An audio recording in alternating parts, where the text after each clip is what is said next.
Welcome, welcome, welcome to Leadershipisation, all things leadership. My name is Beth Bergen. I'm a global leadership and communication coach, and my goal is to build influential leaders. Now, to do that, I work with executives, people managers, and business owners, and often I'm lucky enough to work with their teams, but it's all about giving them the leadership and the communication skills so that they can communicate confidently, with clarity, and to have impact. I'm here most every Tuesday live at 1 p.m. Australian Eastern Standard Time. Today, imagine that you're starting a new job. Put yourself there for a moment. That new role. You've inherited a whole new team. Maybe you've got some idea about the history of that team. Perhaps they're a number of diverse age groups and they've got lots of different experiences. You're a little bit nervous. Maybe some of them are older than you. Maybe some of them have been around for a long time. And maybe what you're thinking is, where do I start? Where do I start? And what you know is that building rapport is absolutely vital. It's really important to get that rapport happening. It's really important to build your own credibility. Those two things are absolutely vital. And while you can use informal chats about things like the weather and the game and what's going on in the news, and here in Australia, just recently, the election result, while you can have those kind of informal chats, they're actually not enough. They're not enough to build that rapport really quickly and to build that trust. So, where do we start?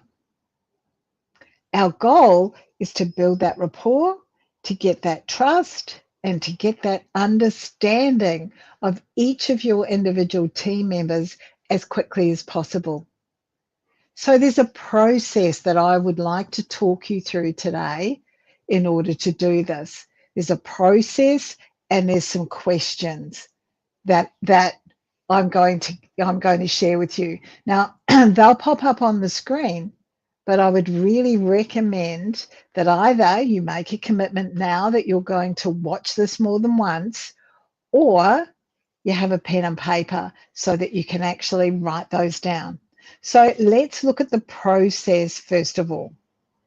Here's the process. The process is you're in this new role, you organize individual one-on-ones as quickly as possible. Just one-on-ones. Now, I'm going to give you some key questions to ask. And what you're going to do in that one-on-one is ask these questions. You're then going to be actively involved in listening. This is a leadershipization, key point in your leadership intelligence toolkit. Active listening is an awesome skill for you to have. So here's another opportunity for you to practice it. You're going to then answer these questions yourself. Answer them yourself and make some notes from what you've heard from your new team member so that you can access those notes in the future. So the questions that you're going to ask are all about building rapid rapport. Now, first of all, they will ask them, you'll ask them. And once you've got those answers and you've listened to them, then you will share your answers with your team member. It's useful if you have the same answer for nearly every team member, because otherwise you're not creating clarity, you're not creating trust, because when they leave the one-on-one meeting with you, they'll go out and they'll have a conversation about, this is what she said, this is what he said, and it's different. So make sure that you're pretty consistent in your own answers. Okay, what's the first question? All about building rapid rapport, remember. The first one is, what does great support from a manager look like to you?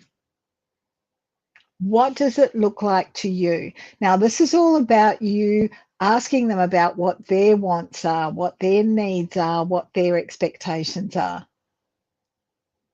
Listen carefully. Ask small questions to get clarity if you don't understand. So that's question 1. Question 2. What are some things that really bug you at work? And remind them that they can be great big things or they can be little things. You know, what are those pet peeves that they've got? Pay attention, active listening, make a note of what they say. Yeah? The third question. I love this question. It's kind of like 2 parts to it. It's a biggie, but it's a really important one. How do you like to be told you are doing a great job? That's the first part. How do you like to be told you're doing a great job? And what's the best way to share feedback with you that could help you grow?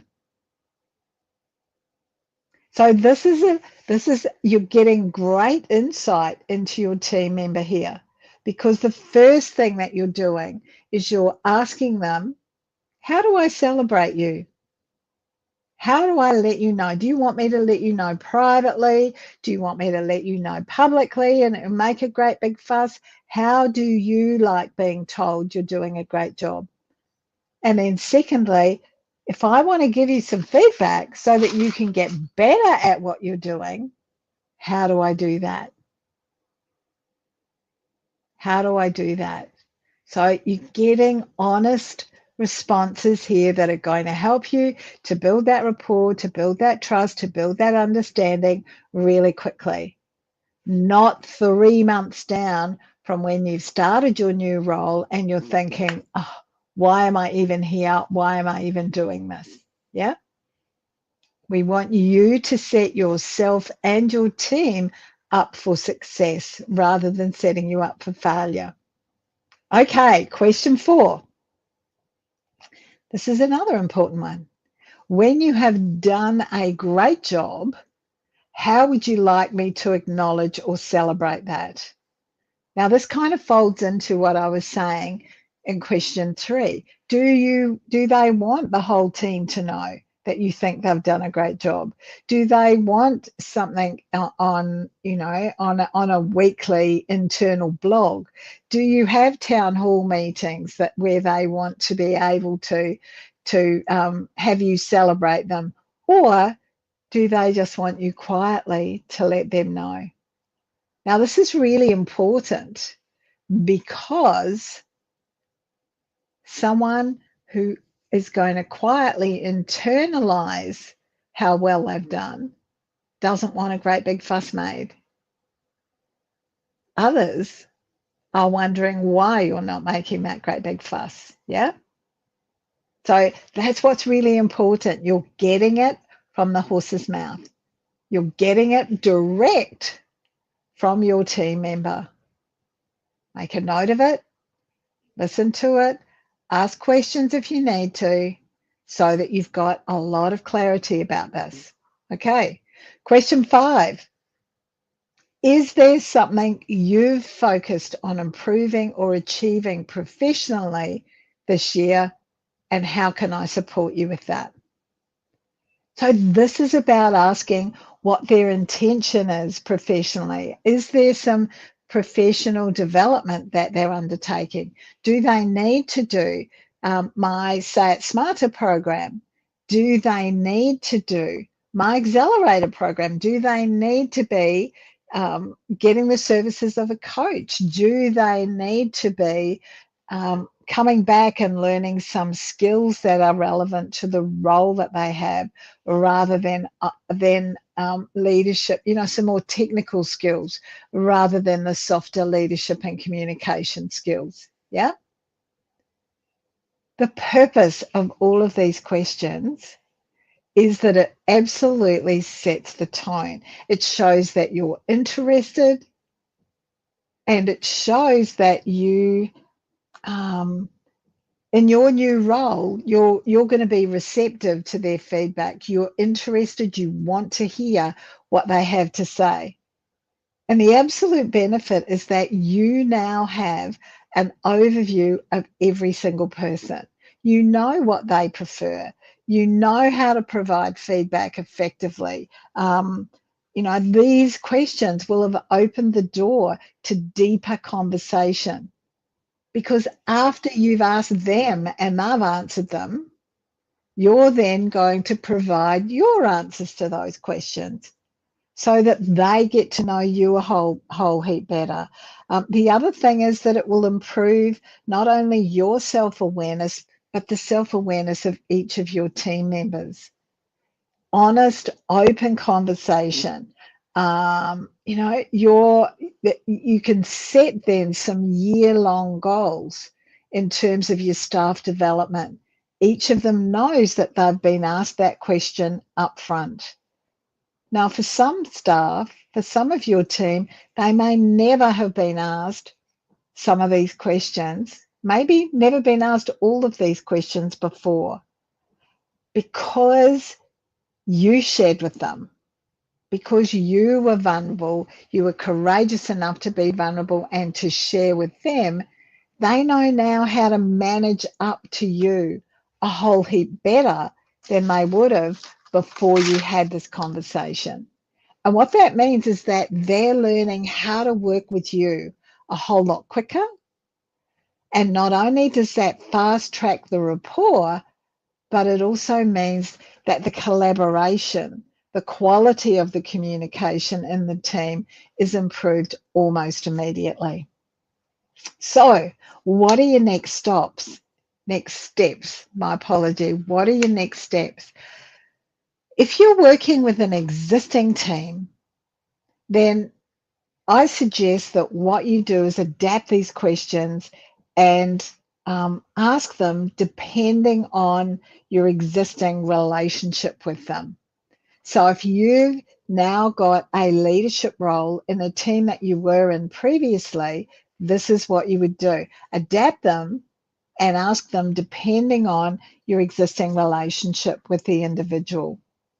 Also, have a think about presenting this from the perspective of, hey, this is a chance for us to recalibrate not only our relationship with me in this new leadership role. It's not only about recalibrating that relationship, it's about recalibrating the whole team, and we're looking at developing a new way moving forward. Yeah. So if you are now being promoted in an existing team, that's a great strategy for you to take. If it's a brand new team, follow the steps I gave you above in the process.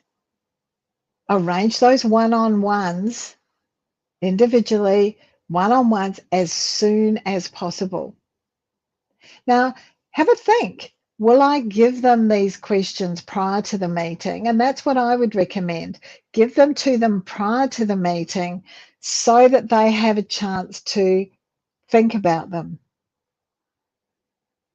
You want to personalize this. It's about them. And if you hand them out to them prior to the meeting, it gives you the opportunity to take away any concern they have. You say, hey, this is what we're going to frame our meeting around. This just helps to give me some insight into how we can best work together. No need to tell them initially that you're going to give them your feedback. Soon as the first couple of people have come out, they'll know that, because they'll be chatting to each other and they'll be able to say, this is what's going on. You can share the responses together, so you're building that really rapid rapport. It's important when you come into a new role that you build on that rapport. I'll say it again. It's important when you come into a new role that you build that rapport as rapidly as you can.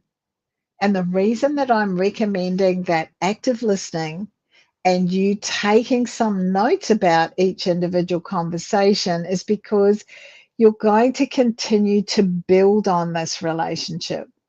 You're going to continue to build on that rapport to really strengthen that relationship. And it also enables you to engage with every individual in the unique way that best suits them. So, if you are feeling a bit nervous about stepping into a new leadership role, whether it be in a brand new team, brand new organization, or in an existing team, I know that asking these questions will work for you. I also know that if you are already a leader of a team, this can be a great way to recalibrate. It can be, as I said earlier, it can just be a great way for you to go, you know what? New financial year's coming up here in Australia. Let's start afresh. Let's do something a little bit differently from how we've been doing it. And that will demonstrate your growth into your leadership role. And what I think you'll find, well, actually, what I know that you'll find moving forward is that that is a really positive way for you to continue to develop deep and meaningful relationships with your team. Thank you so much for being here. If you've got questions or comments, please pop them on the platform that you're watching this on. If you're watching this as replay, love it if you'd put #replay. Reach out if there's something I can do to help you to build that rapport really quickly with your team, to build your confidence, to build your clarity, to build your impact so that you become an influential leader. There are lots of options in terms of working with me to build your leadership intelligence and to grow your skills as a leader. See you next week. Bye now.